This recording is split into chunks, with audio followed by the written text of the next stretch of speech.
Hey everyone, it's Jason. Welcome to the one of the first videos in the Marvel United X-Men campaign. So I've done the videos on all the first Marvel United stuff that came out, which had Avengers, Spider-Man, all the Guardians of the Galaxy, Thor, all the cinematic universe type characters, the Defenders, all those cool guys. So this set is all based on X-Men. So I've already done the unboxing for the core set, which I have in my hands right here. And I'm going to be doing a series of videos on all of the other new expansions. So of course we have First Class, X-Force, Phoenix Spy, Days of Future Past, Deadpool, Special Fantastic Four cameo, Age of Apocalypse, way up here at the top. Blue Team, Gold Team, stretch goals. We got special dashboards we'll go through. Plastic tokens, some extra locations. So there's a lot of content. Each one's going to be its own separate video. But if you want to know a little bit more about gameplay, I probably either done it in the original Marvel video, or I'll end up maybe making a new one with the X-Men characters. So there's a little bit of that. So I'm just going to hop in on what is in everything. I just wanted to do a quick setup on the beginning of these videos. So if you enjoy whichever video this is, check out the rest of them to see all of the other campaign for the X-Men sets that are coming out. So without further ado, we'll jump into this video. Alright, it is time to fight the Phoenix 5. So the basic gist of this story is X-Men versus Avengers. Phoenix Force is coming to Earth. X-Men want to utilize it as a rebirthing tool to try and repopulate the mutants that were lost during Devastation. The Avengers are worried that the Phoenix is going to destroy everything. And then basically they fight each other, trying to capture Hope, because they figure Hope is going to be the one that's going to get the Phoenix Force, because she's, one of the mutants that started restarting whatever. She's like the savior of the mutant race. All this other stuff. Basically, the Phoenix Force comes to her. She decides she wasn't ready for it, rejects it. It splinters off into 5 other heroes. So we got Colossus, Cyclops, Emma Frost, Magic, and Neymar. So each one of them gets a splintered portion of the Phoenix Force. They start doing some great good with it. Avengers are still trying to stop them. Figure it'll eventually corrupt them. Because they keep fighting them, it does end up corrupting them. Whether it would have just happened or it's because they're in constant conflict, I don't know. But so what this is, you get to fight all 5 Phoenix Force. It's a 5 campaign game.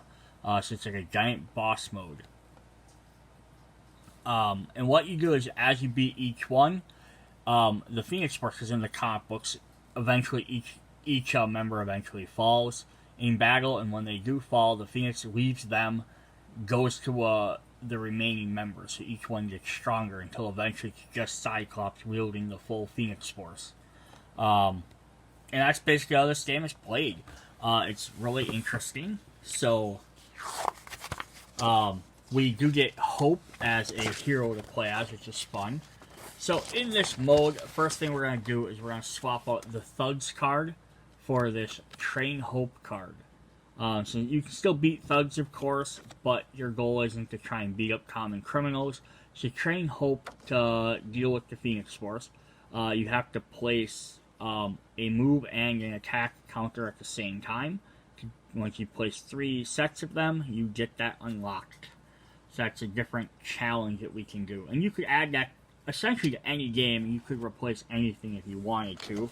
But for this mode, they want you to do that. So that's Train Hope.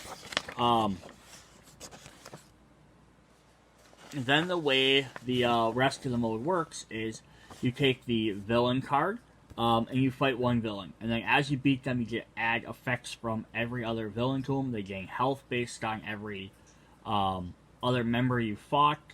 And you also replace their threat cards with Phoenix cards, which are a little bit more powerful. And then in between games, you are allowed to You can play supervillain mode. You can play standalone mode. Yeah, so in between games, you can swap out locations. You can swap out characters. The only rule they have, and again, it's your game, so you can always do whatever you want, is if, like, for example, you want to play Cyclops, you have to defeat Cyclops first. He loses his power, then he can jump in and try and help. So the dashboards for the villains are these little tiny guys. So on the back of each one, you're going to get Cyclops. So they're all going to have the same effect on the back here. It's going to say, replace defeated thug mission with train hope mission. For each villain that has been previously defeated, replace one random threat card with the Phoenix Force card. If the Phoenix Force is in the hero's starting location, swap it to a regular one. So they can't start on a Phoenix Force spot, but they always place one. You always have it out there. And additionally, every time you restart a new game, you start it as a fresh game. So everyone's decks are reset, healths are reset, tokens are removed. You take all the Phoenix Force cards, you shuffle them back up so you don't know which ones you're going to get. If you want to play super villain mode, you start with a ton of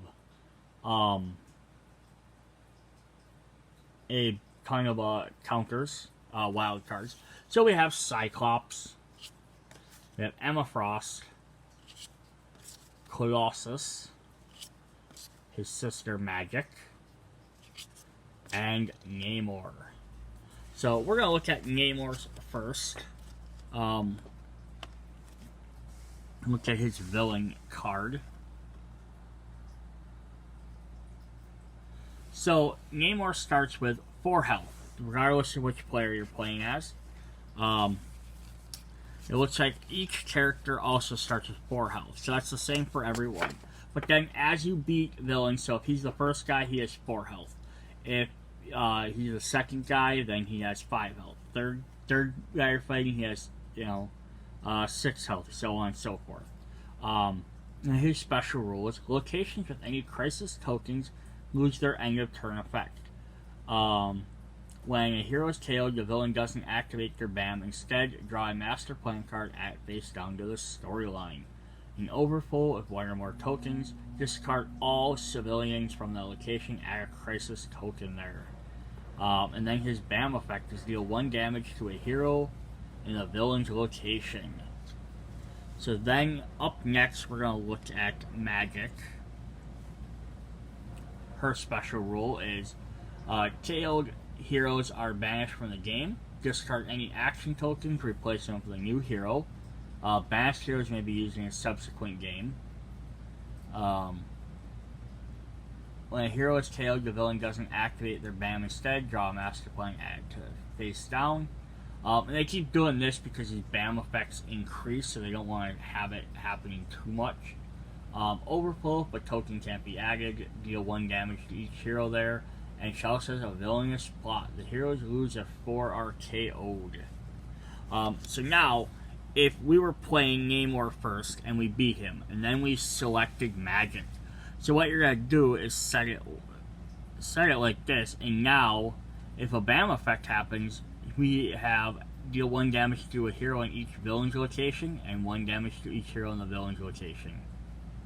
Or to 1 hero in the villain's location. So we got both of them effects would activate.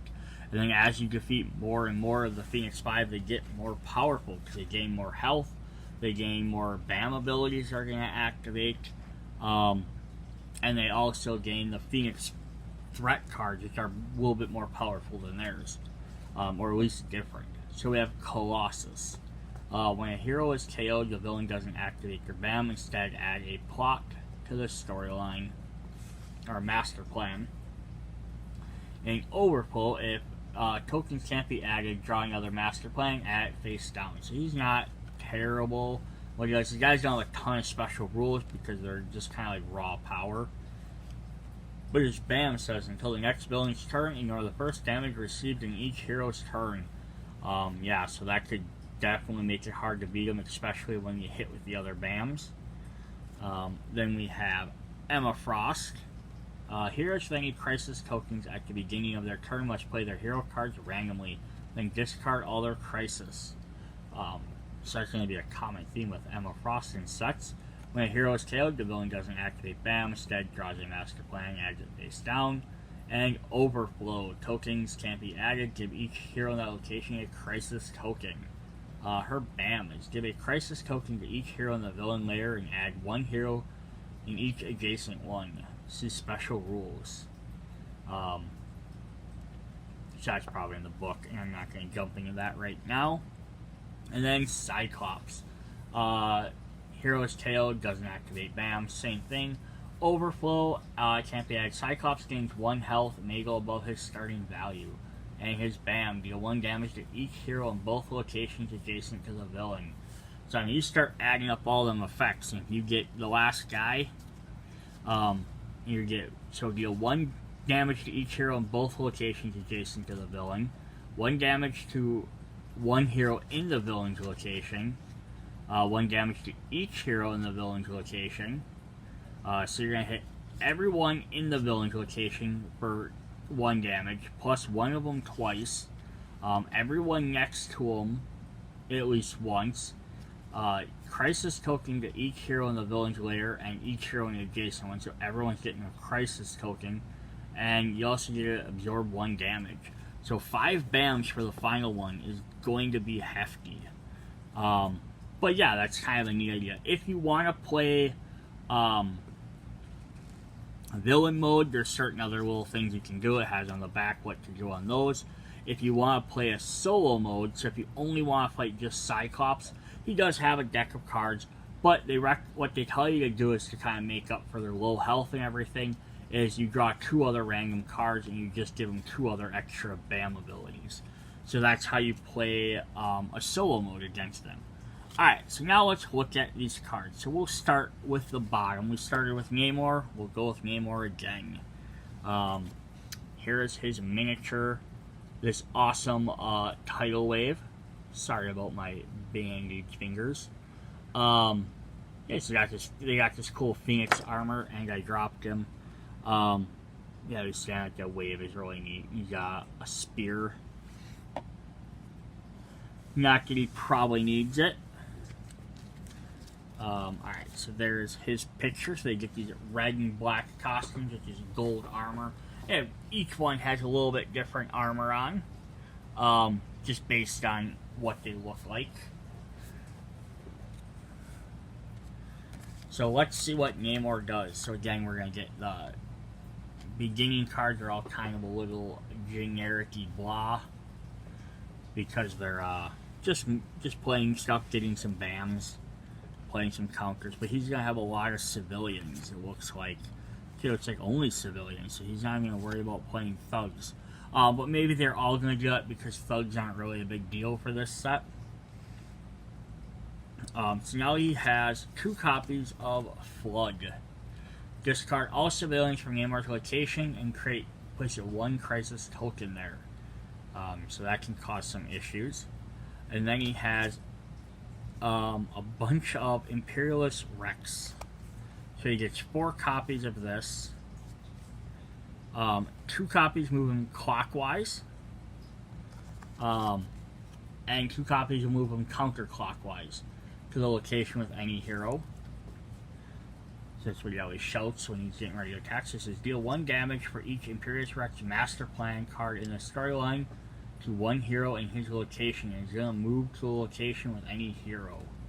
So first time he'll automatically do 1, then the second time he plays he'll do 2, then 3, then 4. So it's just going to get worse. Then he's going to have threat cards. His threats are Underwater Battleground. So we're going to get looks like 5 copies of this. Or 6. So all 6 are the same. And maybe that's what they're all going to be. They're all going to be the same. And then that, get your spear out of my way, Neymar. Then the Phoenix cards might change them up. We'll see if that works. So as long as there are any crisis tokens in this location, Neymar cannot be damaged here, and heroes they take damage, take 1 extra damage. So he gets to fight you underwater, his advantage. But basically he makes the entire world his ocean, and as you beat this, you're kind of bringing it back to your level playing field. Alright, so that was Neymar. Then we will look at Ilyana Rasputin. We'll look at Magic next. So there's Magic. She's got her spiky arm, her metal arm, red and gold costume. Of course, she's got a soul sword. It's all on fire. Definitely cool. So what can Magic do for us? She's got some BAMs. Some more civilian stuff. Yeah, so they might only play civilians. So that might be another reason to remove that card. But that's fine. Hopefully I have enough civilian tokens for all that. Alright, then her special cards are going to be Limbo is my playground. So you get 2 copies of that. Each hero in locations with a threat must discard 1 card to the bottom of their deck. And then she got 2 copies of Demons Rise. If there are any Limbo Demon threats cleared, put them back into play in the next clockwise location without a threat. So that's cool. So then you're going to get her threat cards. So they're not all the same like Neymar's was. It's special to Neymar, which is cool. So you get 2 copies of Limbo Demons, who have 4 health, and bam, deal 1 damage to each hero in this location. And then her ability brings them back. We have Limbo Prison, because throughout the comic book she's hiding kidnapped Avengers in Limbo. So it says civilians in this location require 2 heroes to be rescued. Heroes using move to leave this location must use 2 move instead. So you might have to just focus on getting rid of this before you do other stuff. And then her last 2 are Demonic Interference. Heroes starting their turn in this location treat any special effects on the cards they play as blank. Yeah, so some fun, interesting stuff there. Again, you can play all these guys by themselves, or you can play in this epic battle mode. Alright. We saw her. Let's look at Colossus, Peter Rasputin, and his Phoenix Force power. He's got this nice extra armor on, which is pretty cool. Which makes it the Phoenix Mantle. Not really sure why they all went, like, I kind of get the red and gold. I guess the original Phoenix had that too, Jean Grey. She had the green costume with yellow, and then it went gold and red. So it's probably where they kind of drew that from. But theirs is more like armor, where hers is just an alternate costume. That's alright. We got some different BAM effects here. He's gonna place a lot of civilians down. Then his special cards. He's got 4 copies of this. It's Restraining Power. 1 goes clockwise, 2 go clockwise, 2 go counterclockwise to move to the next heroes. And he's got the hero with the most cards in their Colossus location must discard until they only have 1 in hand. Ooh, that's gonna hurt. So he's gonna hurt you, but not KO you. So he's restraining his power. He doesn't want to kill you. He just wants to get you down there. Then, of course, we're gonna have threat cards. So we have the Avatar of Sidorak. And we are going to get 6 of these. They're all the same. Double check that. Yep. So we got 6 copies of the Avatar of Sidorak. Deal 2 damage to a hero in this location and 1 damage to each other hero in this location. And they'll activate when he lands there. So whenever he lands on that spot, it's going to deal 2 damage to a hero there and 1 damage to a hero in each other hero at this location. So yeah, that kind of sucks. Avoid Colossus. Run from him. Alright, then our 4th member of the team, Emma Frost. Whoops, I keep dropping everything. A little flowy cape. She got a little kind of like one-piece swimsuity thing going on. Kind of see that in there. Hers is more white and gold. She doesn't have a lot of red on her. But we'll look at what she does. So we have some bands, of course, playing some different civilians.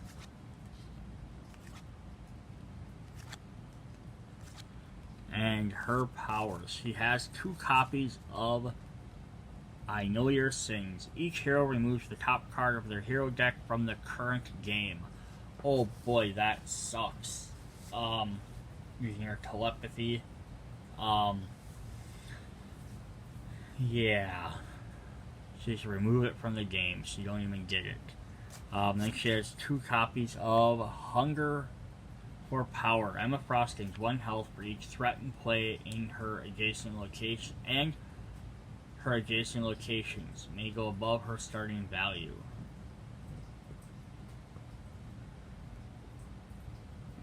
So she gains extra health for everything that's around her. Then her threat card, let's see what we have to deal with. We're going to get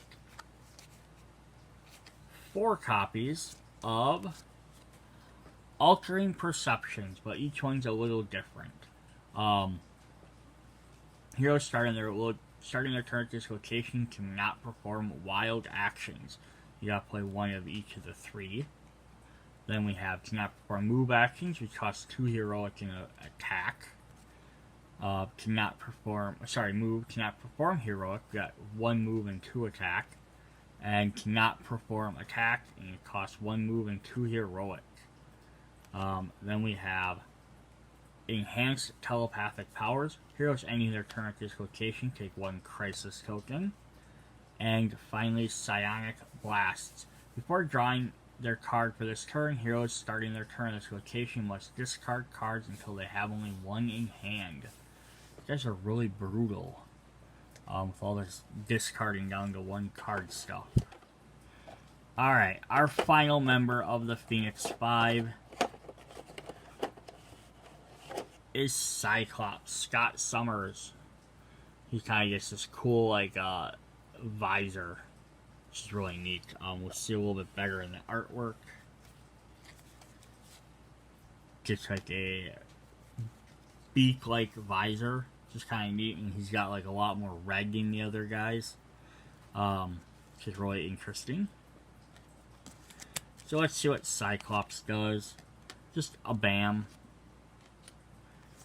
And then we'll just kind of fly through these ones.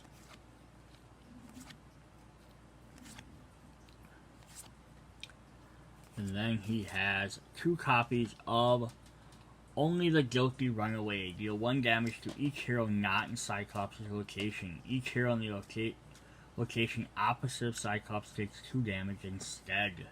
Ooh, that's mean. Plus it kind of shows off his ranged abilities. He's got 2 copies of the Phoenix Power. Move each hero 1 location away from Cyclops. Then deal 1 damage to each hero in the location opposite of Cyclops. So that's actually different. Not used to seeing guys like making him run away. We will have his threat cards. So we have 2 copies of Next Step in Evolution. Non-mutant heroes that take damage in this location take 1 extra damage. So that's actually very interesting because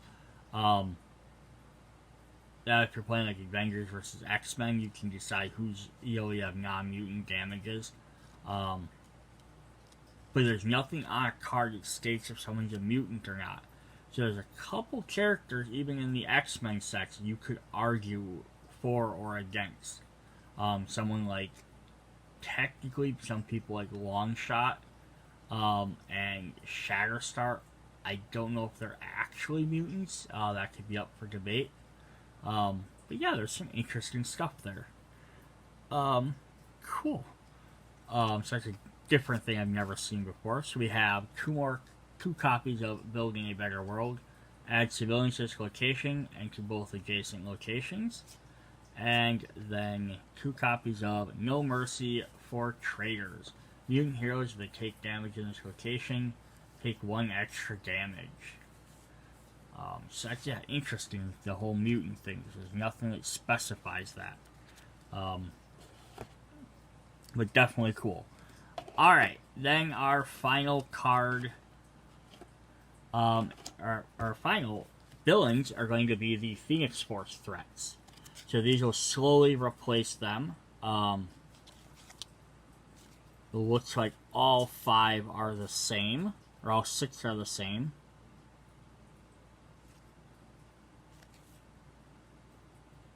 Oh, nope, they do have differences. Alright, so we'll look at them one at a time. So, before drawing their cards for each turn, heroes starting their turn at this location must discard cards and have only 1 in hand.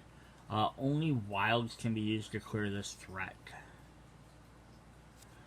This one's the same thing. They start, they discard down to 1.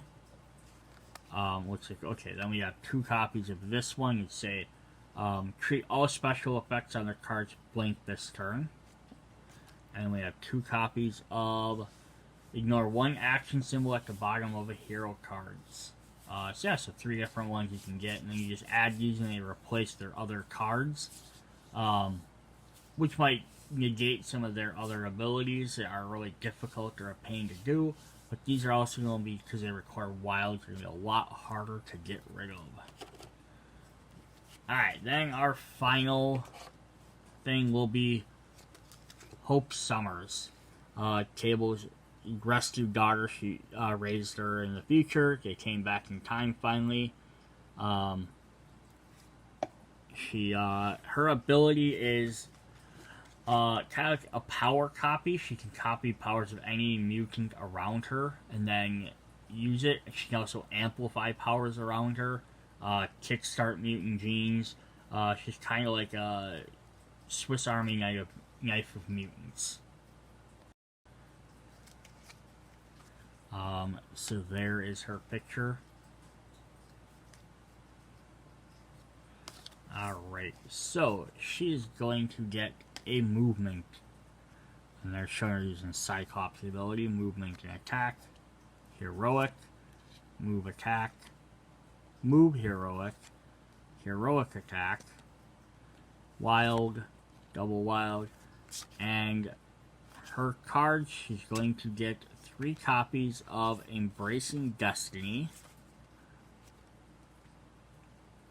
It says discard a card to the bottom of your deck to clear threat card in your location. If this is a person embracing Destiny in the storyline, discard 2 cards instead. So that's actually kind of fun. She's like free threat clearing cards. Not technically free because you have to discard a card or 2 cards, but still, you have to pay all the other tokens for it. And then her last card is Denying. The next master plan card is played face down in the storyline with no effect. Then, move the top card of the master plan deck from play and flip this card face down. That's actually kind of fun. She denies 2 cards. She does shrink the deck a little bit. But if you don't have to worry about it, it's probably worth it. So that's definitely fun. Especially if you team up with someone that has the ability to look at your cards, you can see what they are.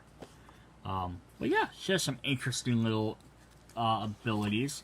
Fun to pair her up with Cable, see what they can do together. So that was our Phoenix 5 challenge. Yeah, so interesting game modes. You can play a 5-person game.